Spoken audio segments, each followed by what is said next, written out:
How you doing, Team Corinne? I'm your girl Corinne, virtual coach, and today I'm going to show you how I live large on a Sunday. I'm going to be making dinner and then taking a relaxing bath, and by the time I get out of the bath, dinner is going to be ready. So stay tuned, and I'll see you at dinner time.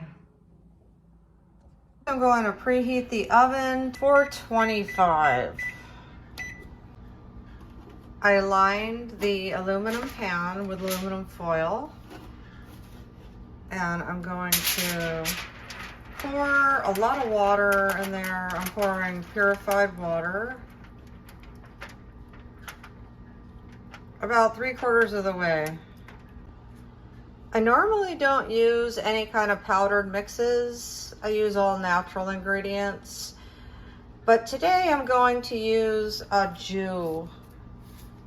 And I'm going to pour the packet in, and then I'm going to mix it together so it'll dissolve a little more. Pick up this beautiful piece of roast, and it is a chuck roast. That's normally what you use for a pot roast. And just put that into that water, and as you can see, the water is above the roast. That way it comes out nice and tender, and all that water will soak into the meat. Next, I have all my vegetables out, and I'm going to wash them before I cut them. I have carrot, asparagus, white onion, a big potato, garlic, ginger, a green pepper, and a habanero pepper. So here we have it. And I know you probably have never seen asparagus in pot roast. So this may be a suggestion. It's actually delicious. I've tried it before. And then we have chopped garlic here. We have chopped ginger here. Chopped habanero. That is a serrano pepper. Carrots, potato, white onion, and now we will put it into the roast. These will go on the side.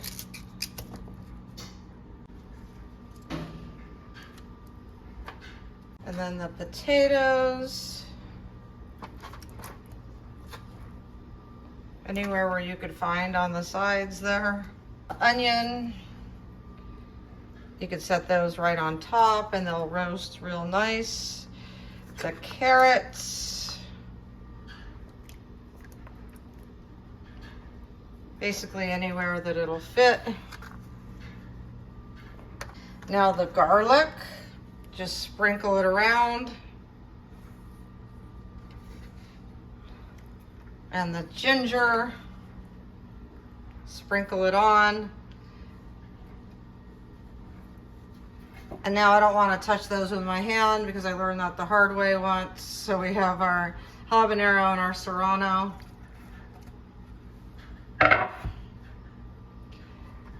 And now you just want to kind of make sure that everything's covered in water so it doesn't burn. You want it to flavor the water that flavors the meat.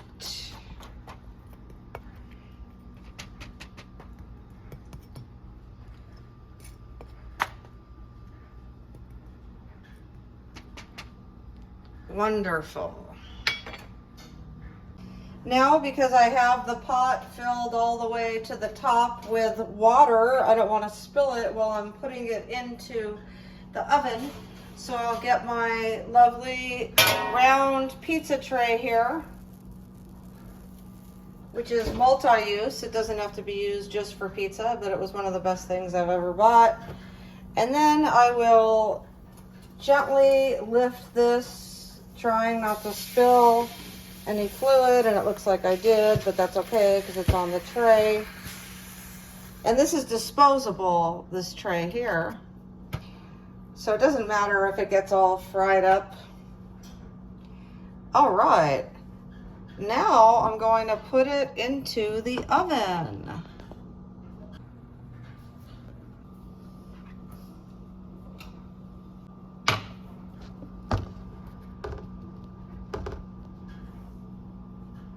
First, I'm going to put a little bit of salt and pepper.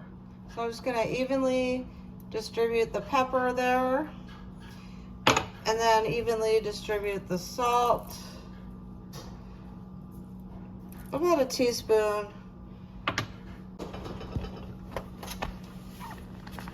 Grab it on both sides or catty corner there. So that's it. And now I'm going to go about my relaxing day. I'm actually going to take a bath and take my time, and this will cook for about 3.5 hours. And after about a couple hours, I'm going to start marinating it with a spoon by bringing the juices to the top, and I will probably lower the fire down to about 300 or 280 to simmer for another 1.5 hours. Okay, it's marinating time, and I haven't had a bath yet. I'm feeling really lazy, but that's what Sundays are for, right? So let's marinate this meat because it looks like it's getting really like crispy on top. So I'm gonna grab a prong. It's really easy to grab the meat with one of these. So I'm just gonna grab that whole roast. Hello, as you can tell, I'm ready for dinner. I made spicy pot roast with asparagus. It didn't take much effort at all. It slow cooked for a few hours, and now I'm ready to dig in.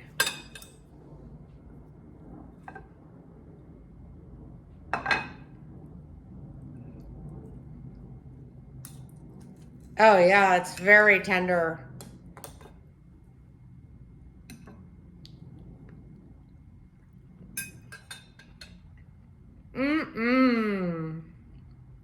That is delicious.